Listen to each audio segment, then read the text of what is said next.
Hi, I'm Shane with BoatGearUSA.com. Hi, I'm John Riley with Conic Yachts. Today we have a special guest, Brian Kane from GOST Security. Hey, Brian Kane. I'm the founder and CTO of GOST. That stands for Global Ocean Security Technologies. We do yacht security, tracking, monitoring, video surveillance, acoustic deterrence, and cloaking systems for yachts. Wow, that sounds exciting. It is.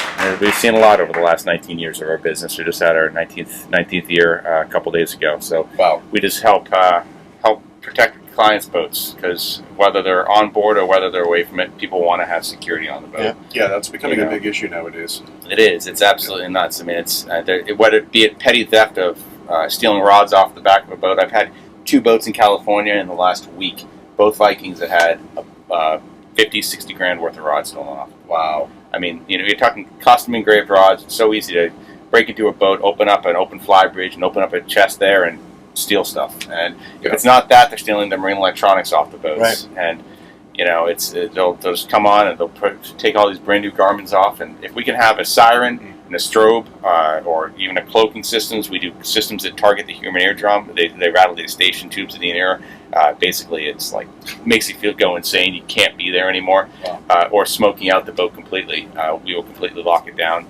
But also on board. I mean, we saw that horrible case last year in Grenada, where a couple was murdered on the boat by a bunch of convicts. And when you're sleeping on the boat at night on an anchorage, it's really easy to do some bad stuff. And if you have ill intent, I mean, I've heard a lot of stories over the years. They're very scary. So is all this like enabled to your cell phone?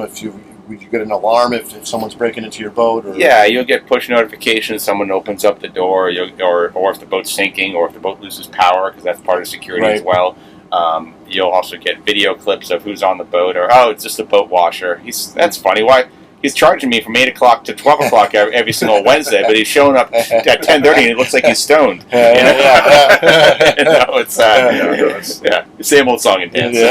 So back to this Viking, where all of those rods were stolen. What would be your solution to preventing that in the future? So we'll do beam sensors across the cockpit. So the second you jump into that boat, we are doing an infrared eye that fires off a strobe light. We'll put the spreader lights on at night. We can do parallel triggers to the spreader lights.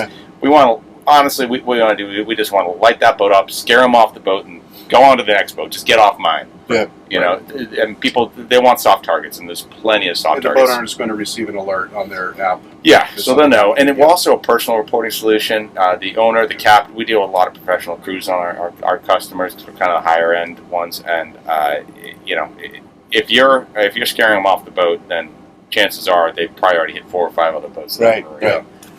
So it's unfortunate, but yeah. Do you have the ability to also to send a notification to the authorities, law enforcement? We do. We can do that if we need to, though. That's up to the client if they want to put it to a central station. And I would assume that'd probably be difficult depending the boat's moving to different areas. Yeah, the traditional central station model with security doesn't really work on boats. Right. You really have to have a customized central station that understands it's a mobile asset. You don't want to be sending the cops to the guy's house in Kansas City because his boat in Isla Mujeres is getting broken into. Right. You know what I'm saying? Probably the best bet would be to contact the owner. The owner can knows exactly where the boat is and actually call the authorities and get things rolling that way. Yeah. Interesting. Yeah. I know there's a lot of competition in this space, in the security space. How does GOST differentiate themselves from the competitors? We've always kind of been the higher end solution there. We can do up to 192 points of contact on a boat. Wow. Okay. All wireless. So pretty big boats. Then. Yeah. I mean, our core competency is generally about 35 to 150 feet. That's kind of our sweet spot. So we differentiate ourselves because we have systems that you can pull off the last 256 events. It's admissible in court. We utilize a geostationary satellite tracking network called Inmarsat, which is pretty much what every government in the world uses. So our stuff works anywhere on Earth except for the extreme poles. Luckily, that doesn't come up that much. Can't imagine. But I mean, we've done interdictions. We've saved hundreds of boats over the years. I mean, insurance it's actually at the point where, like, the insurance companies, they want to have not just our satellite tracking systems on board, but also our security systems, because they want to defend the yacht. You want to defend the yacht, and if you can scare them off first and then track it down if it does get stolen. But I mean, we've had interdictions where we're feeding our tracking information to the United States Coast Guard, and they have a helicopter tracking a stolen boat 5 miles north of Cuban waters, and we have the thieves who stole the boat hanging out in front of the engine cowling because they know that the U.S. Coast Guard won't shoot the block out. It's at that level. Wow, and they're running humans, guns, drugs, money, humans in and out of countries, it's insane. And we've done a lot. Our systems have been directly responsible for tracking those things. Is the insurance industry offering any types of rebates on insurance for installing systems? They do. It's carrier dependent, but the underwriters generally mandate that you have a GOST system on board, just because we've saved so many of their boats and reduced risk. I mean, but it's actually at the point where we'll have boat builders calling us on a Friday afternoon, begging us to expedite an activation because they can't close on the boat because the bank won't close. The bank won't close because insurance isn't closed. Won't give the insurance won't close because they don't have a letter from GOST saying that geostationary tracking system and security system with this sensor, this sensor, this sensor is activated and working properly. And back to the NEMA with marine electronics installers like yourself, Shane, we want to have professional installed electronics by dealers that actually know what they're doing. You know, so you have that installed to a standard, that are trained, that are. And there's a certification that they get for that. And what type?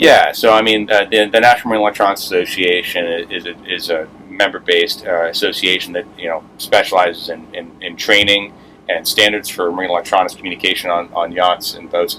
So NEMA is a huge aspect of basically making sure that if you want to be a marine electronics installer, you're installing to a certain standard, and we have an 0400 standards, which is how to do electronics on boats. It's similar to ABYC on the electrical front, but just really focused on. How would you be able to identify that person's got that certification? Is there a number to call, or is there do they carry a certification card, or or a certificate? Most professional marine electronics installers have it on their card themselves, saying I'm NEMA certified for basic MEI, NEMA 2000, advanced NEMA 2000.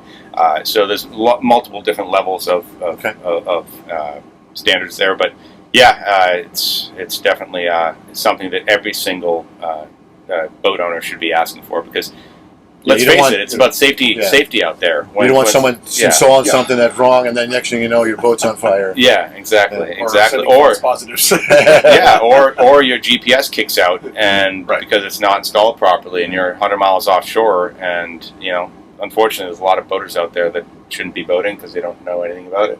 About boating properly and safely. And so true. when that happens, if something goes wrong with the electronics, a lot of people, they don't know. Yeah, we'll talk about that in an upcoming segment, by the way. That's great. Quick fun fact is, when I was at the Fort Lauderdale Boat Show last year, a friend of mine has a GOST system installed on his Formula 430 crossover, and he told me he has that feature where when somebody enters the cockpit, there is a laser beam that, once crossed, will trigger the cockpit to fill up with smoke. And I didn't believe him. I thought it was a joke. I said, "You've got to be kidding me." I said, "GOST, I've never heard of GOST before." He said, "Check them out." So I looked for you guys at the boat show, and that's where we made the connection. And so right now we have access to your products. We're going to be undergoing some training coming up too, just to get refreshed on how to install GOST. Very excited about the product line, though. Very excited, Brian. I think this is the leader in the industry by far. We've looked at a lot of different manufacturers. A lot of them are DIY grade systems. GOST really differentiates themselves by offering the service, the support, the high-end products at reasonable prices. And I think you can satisfy pretty much any size boat. Even, what about a jet ski? That's another question I wanted to ask you. Jet skis we can do, but it's just our biggest restriction is boats that don't get constant charges, because I'm doing a satellite tracking system. I'm drawing down a battery. Jet skis have really small batteries. We do a lot of jet ski tracking, but it's part of a big boat program with super yachts, where we'll connected to the yacht. And well, it's more like this super yacht has 4 jet skis on board. So when the owner's on board with all their friends, they can go screw around. But if we do that, our tracking systems are only operating on those jet skis when the engine is turned on. So I have an alternator charging that battery. Because jet ski it's just biggest limit on our product is smaller boats right now. Though we have some next generation products that are coming out that are all solar based, that have geostationary track, because the insurance companies demand geostationary satellite tracking. They don't cellular tracking. Once it goes offshore, forget about it. I'm thinking dinghies too. Dinghies could be a high target too. Especially super yachts. These dinghies really aren't dinghies. They're 25 foot, 28 foot center consoles. So Tenders, we do a lot with tenders on super yachts. And Tenders, stuff like that. tenders, tenders. We'll cut that in out. Tenders. Any products that would deal with any leak or water infiltration into the boat, or system failure? Great question. That's a really good question, because 80% of boats that sink at the dock.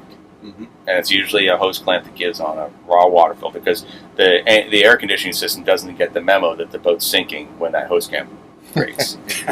Right. So we actually do as part of the GOST security system, because we've always approached the boat from a security perspective completely, not just door contacts and beam sensors and motions and sirens and stuff like that, but also high water alarms, AC power loss, DC power loss, smoke. I'm not giving you the depth level of the water in your bilge. There's a lot of systems out there that can do that. I'm just giving you a text message and a push notification if your boat's sinking. Yeah. And you know what? Our systems are completely independent from everything else in the boat. So, so we're not drawing power from the boat. So if there's a power failure, you'll be able to... It's wireless. It's AAA powered batteries. So our system is completely independent. I've actually had sport fishing owners pulling out of Port Everglades in Fort Lauderdale get a call from their boat that they're running saying that it's taking on water. Jeez. And guess what? The factory high water alarm had something go wrong with it. It wasn't working. Yep. And our system is mounted in parallel right next to it with a wireless transmitter. And you got the call saying the boat was sinking. That happens all the time. It's just a lot of owners don't exercise and test their systems all the time. Right now a high water on every boat at this marina, you hit it and a siren comes on at the helm. That's it. Yeah, that's what I have here. Right. On this boat. So, and we like being an independent entity, but also I've had people come to us after they lost $10,000 worth of meat and ice cream in their deep freezer on their yacht, because the GFI tripped on the breaker or the compressor failed on the breaker. That would be nice to know. Yeah, I've had that happen too. Yeah. How many times have you come in your boat and you're smelling ice cream and meat that's been rotting for 3 days because a GFI tripped? It's stupid stuff like that that can really make for a shitty boating season. Yeah. Especially when you only have like a 3 or 4 month window, like up here in Massachusetts. It's so short. Yeah. It's so short. Yeah, so Brian, earlier you mentioned NEMA certification. So what's up and coming with NEMA these days? So the NEMA has actually been at the forefront of a lot of different things going on in the marine electronics industry, because I'm not sure if you've heard, but there's some new restrictions that the NOAA is proposing, talking about vessels between 35 and 65 feet can't go above 10 knots in the eastern seaboard. That is very controversial topic right now. To protect the whales, and specifically the North Atlantic right whale. And boaters are, in my opinion, and the opinion of most of the industry, is boaters are the best conservationists. When you are on a boat taking in the ocean, you have more appreciation to preserve that and protect it than anybody else. Let's say we're the biggest stakeholders that are trying to protect it. Nobody wants to hit a right whale or any whale. It makes for a bad day for the whale and for the boat owner. Nobody wants to also hit a manatee, for that matter, or any kind of sea life. Right. So there's a lot of different solutions that are already actively available in marine electronics to help stop that with various sonar and things of that manner. And NEMA has a communication bus that can make boaters aware of that, and the technology is there already. Yeah. So we're really trying to focus on and advocating that. So we've done a lot in Washington D.C. lately. You may have seen various senators talking about marine electronics lately, and we've been at the forefront of that cause, trying to make sure that everyone knows that we can do this right now.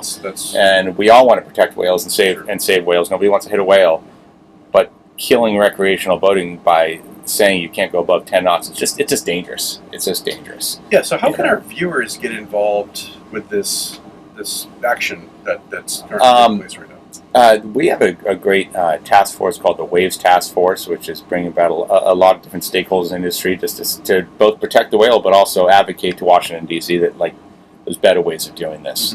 Rather than just a blanket order. So are they talking about, if they do decide to implement more rules for electronics, or implement, would there be, do you think there'd be people grandfathered in until they have the ability to install something, or would they be, say, it's either you have to install this now or you can't go out, or you can't go above 10 miles an hour? Yeah, it could get to that that level. You have to install something. Hopefully that's avoided. But it's Right. It's good for you. Yeah. Well, It's the marine electronics industry is we have a lot of things, different things going on that we're trying to battle. But this is definitely at the forefront because boats, if recreational boating stops on the eastern seaboard because you can't go above 10 knots, that's going to kill our entire industry overnight. Oh, yeah. Right. So it's a big problem. But also, outside of that's one thing we've been trying to focus on lately, just to bring attention to and help at the forefront of that has been the National Marine Manufacturers Association, the NEMA. They've been doing a great job at it, and we've been at a lot of different events in DC, just trying to help find constructive solutions to this. Sure. But also at the NEMA, we have our annual conference every single year. It is going to be in Providence, Rhode Island there this year, September 16th to the 21st, and it's a kind of a business-to-business type setup. So It's all professional marine electronics manufacturers. GOST will be there. Garmin, FLIR, Raymarine, Navico, all the players are all in one room, and professional marine electronics installers from all over the world will be flocking to Providence to learn about the latest and greatest in the industry, get training seminars with manufacturers. We have all the manufacturers have showcase exhibits and stuff like that, and it's a good time to really you get to talk to kind of like the brains and the engineers that are really kind of making things work in these marine electronics manufacturers company. And you have dealers that are saying, "I like this, I don't like this. Why don't you do this? Can you make this better? Can this is what my customers are asking for." So it's a good forum because it brings all the stakeholders, the trades and manufacturers, marine electronics installers, and the boat builders all into one room, and it's a very productive seminar. That's exciting. Very exciting. Yeah, we'll be there, so look forward to seeing you down there for sure. Yeah, absolutely. This is great. Well, Brian, thank you very much for stopping by today. We really enjoyed having you as a guest, and we're going to put links in the description of this video to pretty much everything we've talked about that you might want to get involved with. A lot of great causes here and great technology, and we're proud resellers of GOST, and if you have any questions regarding GOST, feel free to reach out to us. So again, Brian, thank you very much. Great to see you. Thanks, Brian. Absolutely. Okay, now it's the segment, the part of my favorite part of the podcast is the boat drink of the day. So today we're going to do a pina colada, real easy, simple to pre-make it before you head out your day on the ocean. For all your guests, we just grab like a big bottle of pineapple juice, and you want to get rid of a third of it. And then you need the cream de cocoa. You put a cup of cream de cocoa into the bottle. Make sure it's shaken up. Wow. Okay. A cup of that. And then you fill the rest up with your favorite rum, whichever you prefer. You can use coconut rum or just regular white rum, that'd be fine.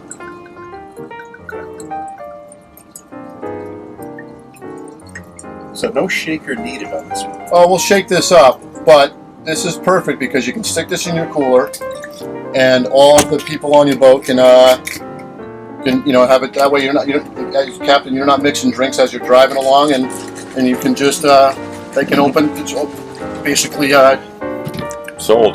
Pour this out whenever they want to drink. Sounds good to me. Shane, would you like the first try? Sure, absolutely. So one thing as a captain is I never get to enjoy a drink, but I'm driving the boat. And when I get back to the dock, that's my opportunity to have a drink. Well, and then everybody leaves. Yeah, the PSA. I'm ready to have a drink. For those captains out there, I would highly recommend that make sure the boat's in the slip before you take a sip. That's just a PSA for today. I like that, John. Captain John. All right, here we go. Cheers. Cheers, guys. Brian, thanks for joining us today. Yeah, thanks again, Brian. Quite good. It's nice, refreshing. Yeah. And you can adjust it however you want. More coconut, you can. You can put coconut rum in there. But yeah, not a bad boat drink. Amazing. Yeah. All right, so next time we have our podcast, we're going to feature a drink from one of our viewers. So feel free to, in the comments below, put in your favorite drink, and if you could just put the recipe in there, that would be great, and then we'll feature one of them in our next podcast. Thank you. Okay, we're back. We're enjoying our boat drink. Shane, what horror show did you bring us here today to take a look at here? This is frightening. It is frightening. Actually, that's a great word for it, because this This is something that happened on this boat a couple of weeks ago. I was about to go on a cruise with my family, and as I was removing the shore power cable, or at least trying to remove the shore power cable, I felt a lot of resistance as I was trying to pull this out. Finally, I was able to pull out the shore power cable, and to my surprise, I found this charred area here on one of the conductors, which immediately caused alarm in my head, thinking, what on earth happened here? When I looked at the inlet, I could see that there was a charred mark here, and so I thought, wow, what is going on here? This could have been a potential fire hazard. So I wanted to bring this to your attention because this is something that often gets overlooked with shore power cabling systems. I did not even believe this was happening on my boat. I think, again, I'm very meticulous with how I maintain it. I keep the engine room clean, spotless. I've upgraded all of the electronic systems on this boat. I meticulously check the wiring, ensure that we have tight connections everywhere. I even go to the extent of cleaning the back of the circuit panel of the AC and the DC side, making sure all of the connections You can easily see how this would happen. Is most boaters come in after a day of boating, they're tired, they want to get home, they want to clean the boat, plug in the shore power, and don't really give it too much attention. And you look at this like, you wouldn't really know it was going bad until it went bad, and you're probably going to be away from the dock when this happens. I think you were lucky. That's a great point. I was lucky, and upon closer inspection, there is corrosion on these conductors here. There is corrosion that builds up, and we boat in salt water. Shocking. Metal and salt water don't mix. Metal and salt water, exactly. So I think the lesson learned here is check your shore power connections, check the receptacle, make sure that the conductors are clean. There are some boaters that recommend putting a dielectric grease on the conductors, just to add another layer of safety.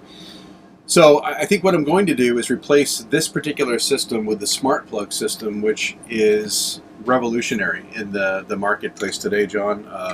I know on your boat, I think you have a similar setup. On your boat. Same system. Yeah, so what my plan is to install the smart plug system on this boat. So I'm going to replace the Shore Power 1, Shore Power 2 connections with smart plug. I'll be documenting that in an upcoming video. But again, I think this is just an example of how a minor oversight can turn into a major situation. This boat could have gone up in flames. Yeah. So something to be aware of. Scary. Yeah. Well, I look forward to seeing that video when you do that replacement. That should be interesting. That's pretty scary. Look at that. I mean, if you can see that, and once fire starts on a fiberglass boat, forget it. You can't stop it. You can't stop it. Yeah. All right. Well, I just wanted to share that with you. I appreciate that. Back to the boat drink. Back to the boat drink. Yeah. Thank you very much.